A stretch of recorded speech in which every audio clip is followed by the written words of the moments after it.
파리 생제르맹이 중원 보강을 위해 과감한 결단을 내렸습니다. 글로벌 매체 ESPN은 PSG는 올겨울 핵심 영입 대상으로 브루누 기마랑이스를 설정했다라고 보도했는데요. PSG는 지난해 여름 이적 시장을 뜨겁게 달군 팀으로 꼽힙니다. 이강인, 우스망 덴벨레, 마누엘 우가르테, 랑달 콜로 무아니 등의 영입에 무려 1억 5천만 유로 약 2,159억 원을 지출한 것으로 집계됐습니다. 여름 내내 총 이적료 지출은 약 5천억 원인데요. 과감한 투자는 뚜렷한 결과로 돌아왔습니다. PSG는 올 시즌 리그앙에서 17경기를 치른 현재 12승 3무 1패로 승점 40점을 획득하면서 단독 선두를 달리고 있습니다. 그러나 여기에 만족할 PSG가 아닌데요. PSG의 루이스 엘리케 감독은 이강인, 워렌 자이르 에머리의 수비 부담을 덜어줄 정상급 수비형 미드필더를 원하고 있는 것으로 알려졌습니다.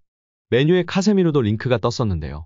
정상급 수비형 미드필더이긴 하나 최근 폼이 떨어졌다는 평가와 잔부상, 활동량 저하가 단점으로 꼽히고 있습니다. 나이는 두말할 것도 없습니다. 이에 유력한 영입 후보로 기마랑이스가 떠올랐다는 평가입니다. 이번 보도에 따르면 PSG는 올겨울 이적 시장에거 기마랑이스를 데려오기 위해 막대한 제안을 내놓을 준비를 마쳤습니다. 기마랑이스는 PSG 입성 자격이 충분한데요.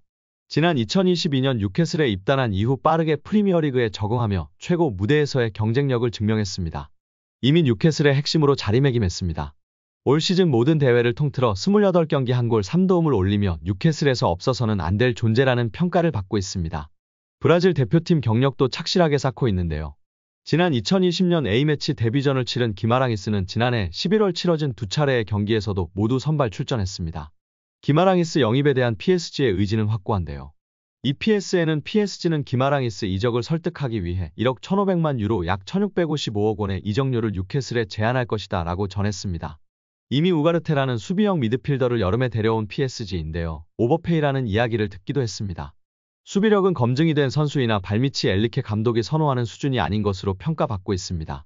우가르테 선수를 데려오기 위해 약 800억가량을 지불했음에도 다시금 발미치 좋은 전문 수비형 미드필더를 찾았고 결국 뉴캐슬의 브라질 호위무사를 낙점한 PSG입니다. 엘리케는 이미 미드필더진의 경쟁이 치열하다고 했었는데요. 에메리, 이강인, 우가르테, 비티냐, 루이스 등이 포진되어 있으나 전문 수비형 미드필더는 우가르테 한 명이었고 우가르테도 발밑이 완전 좋지 않아 결국 비티냐가 최근에는 수비형 미드필더로 뛰었습니다. 리그앙에서는 통했으나 챔스의 강호들에게 통할지가 의문부호였는데 결국 전문 수비형 미드필더를 다시금 데려오는 엘리케 감독입니다. 이로써 완전히 에머리, 이강인 조합이 자리를 잡을 수 있을 것 같은데요. 왼쪽에는 바르콜라가 서면서 직선적인 플레이를 계속하고 결국 왼쪽 하프스페이스를 공략하는 전진형 플레이메이커, 메잘라 역할을 이강인 선수가 부담 없이 할 수 있을 것 같습니다. 이강인 호위무사로 영입되면 정말 좋을 것 같은데요. 우가르테 한 명으로는 부족했는데 다행스러운 좋은 소식인 것 같습니다. 여러분들의 생각은 어떠신가요? 여기에 이강인과 은바페의 브로맨스 조합이 길어질 수도 있다는 전망이 나오면서 팬들의 관심과 이목이 집중되고 있습니다. 프랑스 현지 매체로부터 은바페의 재계약 가능성이 커졌다는 소식인데요. 프랑스 매체 풋메르카토는 은바페는 파리 생제르맹과 지속적인 대화 중이다. 앞으로 며칠이 결정적이다. 라고 보도했습니다. 프랑스 유력지 레퀴프는 은바페는 레알 마드리드로 이적하지 않는다. 파리 생제르맹은 이번 겨울에 미친 짓을 하지 않을 것이다. 라고 알렸습니다.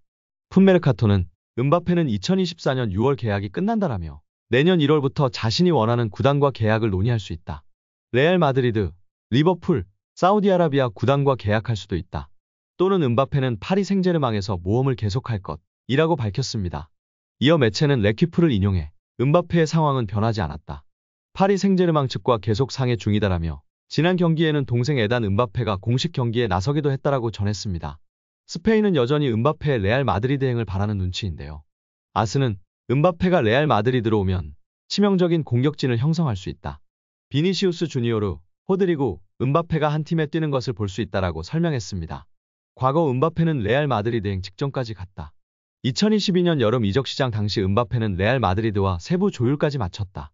레퀴프 등 유력지에 따르면 은바페는 돌연 파리 생제르맹 잔류를 확정지었다. 계약 내용은 최초 2년의 연장 옵션 1년이 포함된 것으로 알려졌다. 이적이 불발되자 구단과 선수 사이에 기싸움이 이어지기도 했다. 현지 매체의 보도에 따르면 파리 생제르맹은 은바페에게 훈련장 사용을 금지했다. 프리시즌 경기에 출전시키지도 않았다. 은바페의 몸 상태에는 문제가 없는 것으로 파악됐다. 파리 생제르맹은 은바페와 재계약을 체결한 이후 본격적으로 팀에 복귀시켰다. 여름 이적 시장에 영입한 이강인과 발을 맞추기 시작했습니다. 풋메르카토의 보도처럼 앞으로 며칠이 결정적인 음바페의 재계약 기간일 것 같은데요. 24년 6월이 만료이기 때문에 이제 재계약 발표가 나지 않으면 정말 FA로 팀을 떠나게 될 수도 있습니다. 수년간 이어온 음바페 레알 마드리드 이적설이 이제는 정말 끝을 향해 가고 있는데 과연 어떻게 될까요? 이 상황 속 충격적인 사실은 아직도 음바페는 25세라는 것입니다. 재계약해도 레알 마드리드 이적설은 계속 나올 것 같은데요. 아무튼 이강인과 조금 더 호흡을 맞췄으면 하시나요? 아니면 PSG를 떠나 이적하는 게 팀을 위해서 나을까요? 최근 이영표 위원이 이강인 선수에 대해 발언한 것이 화제가 되고 있는데요. 박문성 해설위원과의 유튜브 방송에서 발언했습니다. 이영표 위원은 축구가 편해지려면 기본적으로 축구 선수는 어떤 상황에서든 한 명을 제쳐서 크로스를 하거나 패스를 하거나 슈팅을 할 수 있어야 됩니다. 드리블을 통해서 템포를 죽이는 거는 안 좋은 행동이지만 동시에 어렸을 때부터 사이드에서 특히 1대1이 걸리면 한 명을 제쳐서 크로스를 올릴 수 있는 게 안 되면 축구가 어려워집니다. 드리블을 하게 되면 어떤 선수는 한쪽 밖에 못 가, 어떤 선수는 왼쪽 밖에 못 가, 어떤 선수는 오른쪽 밖에 못 가는데 양쪽을 다 갈 수 있는 확실한 기술이 하나씩 있어야 됩니다. 이강인 선수는 3년 이상 기술을 연마해서 양쪽을 다 할 수 있다고 보여집니다. 이강인 선수는 드리블을 잘하려면 스피드가 있어야 하고 중심이 무너진 쪽으로 치면 중심이 무너지는 것을 몸이 자동으로 계산하여 움직여지게 됩니다. 생각하고 드리블을 치는 게 아니라 연습과 노력 끝에 자동으로 움직여지는 것입니다. 여기서 박문성 해설위원이 덧붙였는데요. 맞아요. 이전에 앙리 선수도 인터뷰에서 패널들이 어떻게 그렇게 많은 골을 넣을 수 있었는지 물었을 때 생각하고 계산하고 슈팅을 때린 것이 아니다. 자연스럽게 자동적으로 슛을 하게 되었다고 인터뷰에서 화제가 되었다고 합니다. 뿐만 아니라 그라운드의 풍우나 천재 소리를 듣던 이천수 선수도 본인이 어떤 드리블을 했었는지 개인기를 했었는지 모른다며 자동적으로 몸이 움직여졌고 나중에 분석하면서 경기를 봤을 때 내가 저렇게 했구나 알 수 있었다고 발언했습니다. 이처럼 세계적인 레벨의 선수들은 계산하고 움직이는 것이 아니라 자동적으로 움직여지는 것 같고 이강인 선수도 보면 계산적인 움직임이 아니라 훈련과 노력으로 자연스럽게 자동적으로 몸이 반응하는 선수인 것 같다고 발언하며 팬들의 공감과 지지를 받았습니다. 이어 이영표 위원은 이강인 선수가 재능은 기본적으로 있었겠지만 훈련과 노력이 없이는 만들어질 수가 없습니다.